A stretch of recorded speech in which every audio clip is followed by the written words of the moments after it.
Sa harap ng tumitinding epekto ng mga kalamidad, muling iginiit ng Department of Labor and Employment ang mga patakaran sa alternatibong work arrangements sa no work, no pay policy sa mga pribadong manggagawa. Si Chairlight magbabalita. Nilinaw ni Director Alvin Curada ng DOLE Bureau of Working Conditions na may umiiral ng mga pulisiya sa flexible work arrangements kahit pa walang kalamidad, lalo na ngayon sa harap ng mga sakuna tulad ng pagbaha, bagyo o lindol. As early po as 2009, meron na pong polisiya ang Department of Labor and Employment on flexible work arrangement and alternative work arrangement. Ito po ay pwedeng i-adapt ng ating mga enterprises, mga negosyante, may sakuna man o wala.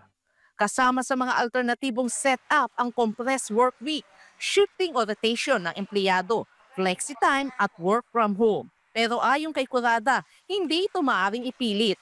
Dapat anya ay may kasunduan at programa ang kumpanya na nagtatakda kung sino ang pwede mag-telecommute, gaano katagal at paano i-evaluate ang performance ng mga manggagawa. Sa kabila nito, malinaw rin ang patakaran ng DOLE kung walang trabaho, walang bayad.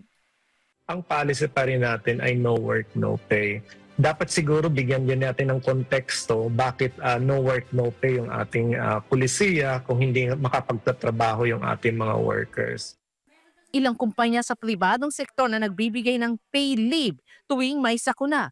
Maaari ring gamitin ng mga manggagawang kanilang service incentive leave na 5 araw taon-taon. Ayon sa DOLE, maaari ring ipatupad ang forced leave kung ito ay naaayon sa pulisiya ng kumpanya at may available leave credits ang manggagawa. Dagdag pa ni Curada, may kaakibat na parusa mga employer na lalabag sa mga panuntunan gaya ng hindi pagbibigay ng personal protective equipment o paglabag sa risk assessment. Maaari silang patawan ng multa sa ilalim ng RA 11058.